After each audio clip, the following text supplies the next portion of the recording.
Hi నమస్తే, welcome to Aadya TV. Andhra Pradesh రాజకీయాలు కులాల చుట్టూ తిరుగుతాయని మనందరికీ తెలిసిన విషయమే. అయితే ఈసారి కాపుల ఓట్లే కీలకం అంటున్నారు. మరి ఈ కాపులు ఈసారి ఎటువైపు ఉన్నారు, ఏ పార్టీకి మొగ్గు చూపుతున్నారు అనే విషయాలు చర్చించడానికి మనతోటి ఇమ్మడి రామారావు గారు ఉన్నారు. ఆయన అడిగి మరిన్ని వివరాలు తెలుసుకుందాం. నమస్కారం సార్. నమస్తే బాబు. బాగున్నారా సార్? థ్యాంక్ యూ సార్, ఈ రాజకీయాలు ఆంధ్రప్రదేశ్ రాజకీయాలు మనకు తెలిసినాయి, మొత్తం కులాల చుట్టే తిరుగుతుంటుంది ఎక్కువ. ఈసారి డిసైడ్ ఫ్యాక్టరు, కీ ఫ్యాక్టరు కాపుల ఓట్లే అంటున్నారు. అంటే కాపులను మాత్రం జనసేన పవన్ కళ్యాణ్ ఓన్ చేసుకుంటున్నట్టుగా ప్రచారం జరుగుతుంది.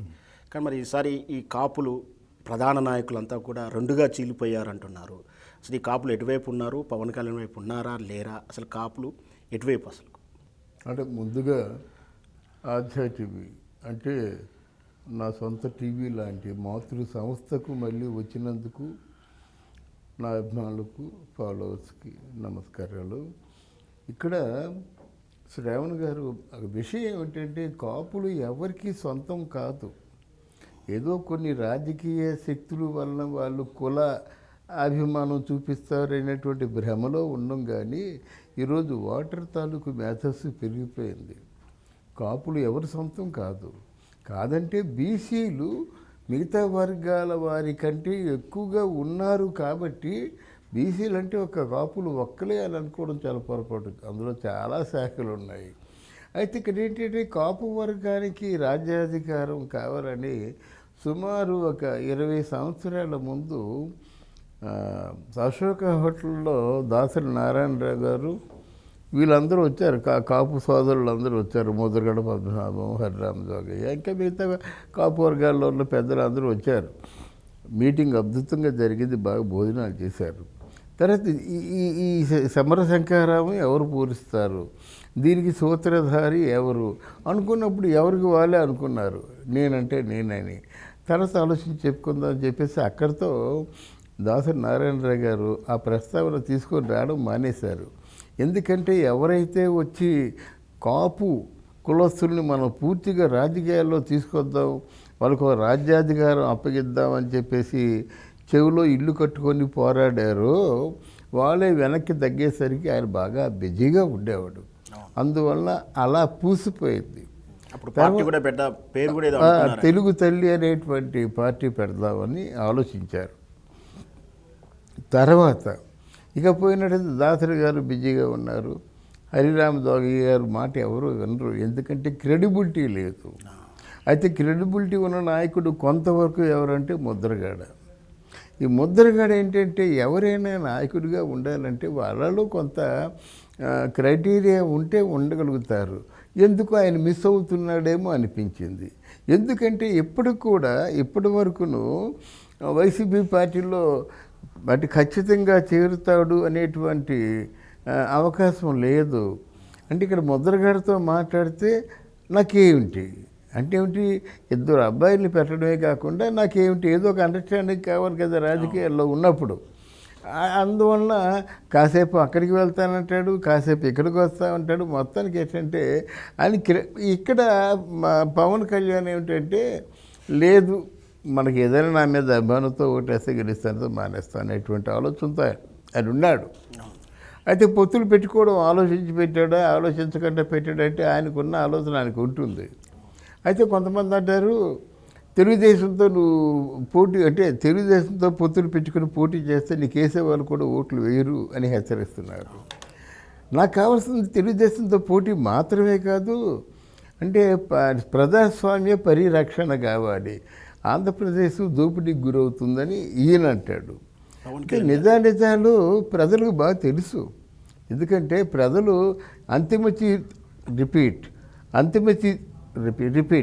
తీర్పు చెప్పేది ప్రజలే. అందువల్ల ఇప్పుడు ఇక్కడ కాపు కులస్తులు వేరైపోయినట్టయితే ఎవరో నాయకులు ఫెయిల్ అయిపోతారనుకునేవి మాత్రం ఓ భ్రమే. ఎందుకంటే కాపు కులస్తుల మీదే డిపెండ్ అయ్యి ఎవరు ఉండరు, ఉన్నా వాళ్ళు ఓట్లు వేయరు. అంటే గతంలో పవన్ కళ్యాణ్ కూడా అన్నాడు కదా, కాపులు మీరు ఓన్ చేసుకుంటే నేను సీఎం అయ్యేవాడిని అని కూడా సభలో అన్నాడు. కాపులు ఓన్ చేస్తానంటే ఇప్పుడు చెప్తే ఎవరు నమ్మరండి. ఆ పార్టీ పెట్టగానే ఎస్ నేను కాపులు నా సొంతం, కాపులు నా సోదరులు, వీళ్ళందరూ రక్త సంబంధికులు, వీళ్ళ మించిన వాళ్ళు నాకు ఎవరు లేరు, ఆప్తులైనా శ్రేయోభిలాషైనా ఎవరైనా కాపులే, కాపుల కోసం నిలబడతానని చెప్పినట్టయితే ఈరోజు ఈ మాట్లాడడానికి అర్హత ఉంటుంది. అప్పుడు లేదు కదా, అసలు నా కులమే లేదన్నాడు. కులం పేరెత్తినట్టయితే చాలా తీవ్రంగా విమర్శించాడు. కానీ ఇప్పుడు కాపులు నా వైపు ఉంటారంటే ఈయన అనుకోవచ్చు, వాళ్ళు ఉండొద్దు. ఈయన అనుకోవచ్చండి, సొంత మనసు కదా, కాపులు నా వైపు ఉంటారు. అలాగే ఆయన ఆలోచించుకొని భ్రమలో పడే తెలంగాణలో 8 చోట్ల పోటీ చేశాడు.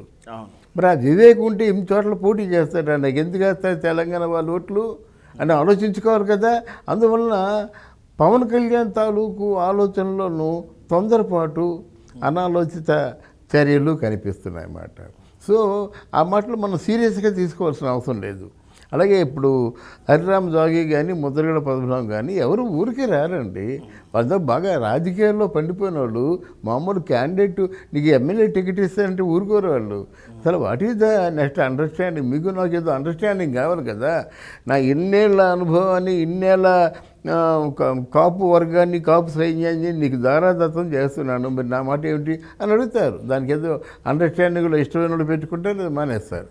అంటే కేవలం 24 సీట్లకే ఒప్పేసుకోవడం పవన్ కళ్యాణ్ చేసిన తప్పిదం. అందుకనే కాపులు అతన్ని ఇప్పుడు నమ్మకుండా వేరే పార్టీ అంటే వైఎస్ఆర్ పార్టీలకు వాళ్ళ జనరేషన్ని, వాళ్ళ కొడుకుల్ని వైఎస్ఆర్ పార్టీలకు పంపిస్తున్నారు. అంటే కేవలం 24 సీట్లకే పరిమితం అవ్వడం పవన్ చేసిన తప్పు అవుతుంది. నన్ను అడిగితే 24 సీట్లలో కనీసం 20 సీట్లు గెలుస్తాడా? బాగా వర్కౌట్ చేసినట్టయితే ఓ 10 అంటే మిగతా 14 సీట్లు కూడా ఎవడో గెలవలసినోడు పోతున్నట్టు కదా. ఎవడో ఇక్కడ ఏంటంటే పవన్ కళ్యాణ్ని ఎలాగైనా ఓడగొట్టాలనేటువంటి పట్టుదలతో వైఎస్ఆర్ సిపి నాయకుడు ఉన్నాడు జగన్మోహన్ రెడ్డి. అలాగే పవన్ కళ్యాణ్ని ఓడగొట్టాలనే ఉద్దేశంతో ఇక్కడ ముద్రగడ పద్మనాభం, అక్కడ హరిరామ్ జాగి ఉన్నారు. అయితే వీళ్ళ మాటలు పెద్ద మనకి అది పట్టించుకోవాల్సిన అవసరం లేదు. కానీ అక్కడ ఉన్నాడన్నమాట పవన్ కళ్యాణ్ని కానీ, చంద్రబాబు నాయుడిని కానీ, లోకేష్ని కానీ ఎక్కడ నిలబడినప్పుడు కూడా ఎన్ని వందల కోట్లు అయినప్పుడు కూడా వాళ్ళు కనిపించకుండా పోవాలనేటువంటి ఉద్దేశంతో ఉన్నాడు. తప్పులేదు. రాజకీయాల్లో లక్ష్యం ఏంటంటే గెలిపే. అంటే రాజకీయాల్లో ఉన్నాడు ఎలా ఉంటాడంటే మనిషి రక్తం రుచి మరిగిన పెద్ద పులి లాంటి వాడు.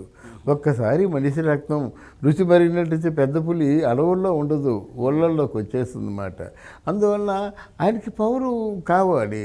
ఆయనకి ఏదో కళలు అవన్నీ, ఆ కళలు నిజం చేసుకోవాలంటే ఇట్లాంటి సందర్భాల్లోనూ ఆయన ఓపెన్ అప్ అవుతాడు. ఇప్పుడు జగన్మోహన్ రెడ్డి గారు ఓపెన్ అప్ అయినట్టుగా చంద్రబాబు నాయుడు ఓపెన్ అప్ అవ్వలేడు. ఇక్కడ అంత కెపాసిటీ పవన్ కళ్యాణ్కి కూడా లేదు. దీనివల్ల ఫ్యూచర్లో ఆ కాన్సిక్వెన్సెస్ ఫేస్ చేసినప్పుడు ఆయనకి కావాల్సిన సంపద బ్యాక్గ్రౌండ్ లేదు. ఎలక్షన్ అంటే అంతే కదా. ఆయనకి కావాల్సిన వెళ్ళి ఆ పార్టీ క్యాండిడేట్ని గెలిపించుకునే అవకాశం కానీ, క్యాన్వాసింగ్ చేసే అవకాశం కానీ, ఇంకేదో విధానం కొనసాగుతూ ఉంది కదా. ప్రత్యేకమైన విధానం ఒకటి కొనసాగుతూ ఉంది. ఆ విధానానికి ఊపిరి పోసే అవకాశం కూడా పవన్ కళ్యాణ్ లేదు. ఈ రోజుల్లో ఎంతమందిలో పక్క వైఎస్ఆర్ కాంగ్రెస్ పార్టీ ఏమో పథకాల మీద పథకాలు రోజుకి 18,000, 9,000, 10,000 రోజు పడుతున్నాయి అసలు అకౌంట్లో. అంటే ఇది పెన్షన్ 1వ తారీఖు నాడు మా తలుపులు కొట్టేసి మీ చేతికి ఇచ్చేస్తున్నాడండి వాలంటీర్స్ వెళ్ళి. అది ఎంత అసలు కన్న కొడుకులే ఎవరు 1వ తారీఖున వచ్చి అమ్మ ఇది నీకు ఇద్దాం అనుకుంటున్నాను, నెలంతా సర్దుకో అనేటువంటి కొడుకులు కూడా 5వ తారీఖు 10వ తారీఖు ఇచ్చినటువంటి ఈ రోజుల్లో 1వ తారీఖుని బటన్ నొక్కి డబ్బులు ఇవ్వడం మాత్రం అది హర్షించదగ్గ విషయమే. అయితే మిగతా డెవలప్మెంట్ అంటే అది ప్రజలు అడగవలసిన ప్రశ్న. ప్రజలు అడగాలి, మాకేం కావాలో ప్రజలు అడగాలి.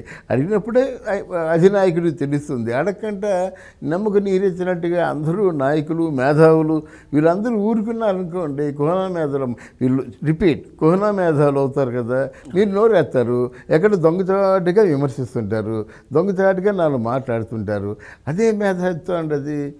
అది అయ్యా నువ్వు చేసిన తప్పు అని అడగాలి కదా. అడగరు, భయం. అదే మనం ఉన్నదన్నట్టు చెప్పుకుంటాను. నేను నా రాజకీయాలు కానీ అదే కాదు, జనవాక్యం ప్రజలు ఏమనుకుంటున్నారో అదే చెప్తున్నాను అన్నమాట నేను. అయితే ఇక్కడ కాపులు నా పక్కనే ఉన్నారనుకొని పవన్ కళ్యాణ్ అనుకునేది మాత్రం తప్పు, ఎవరు అనుకోకూడదు. అలాగే రెడ్లందరూ నా వైపునే ఉన్నారనుకోవడం కూడా జగన్మోహన్ రెడ్డి తప్పు అవుతుంది. అలా కమ్మ వర్గం అంతా నన్ను ఆకాశానికి ఎత్తేస్తుంది అనుకుంటే అది తప్పు అవుతుంది. ఇది రాజకీయం అంటే హయ్యెస్ట్ ఇన్వెస్ట్మెంటు. ఈ ఇన్వెస్ట్మెంట్ని చాలా జాగ్రత్తగా చూసుకుంటారండి. నేను పిలిచి నీ సీట్ ఇస్తాను, కేఏ పాలు ఉన్నాడండి, పిలిచి బోధన పెట్టి సీటుకు ₹1,00,000 చొప్పున మీకు ఇస్తానంటే నిలబడతారే వాళ్ళు. అందువల్ల వాళ్ళకి కావాల్సింది గుండె ధైర్యం అన్నమాట. ఇక్కడ ఉండేంటితే నా పరాజయం ఉండదు, తప్పకుండా గెలుపు నాది అనేటువంటి విశ్వాసం ఉంటే వచ్చి కలుస్తారు.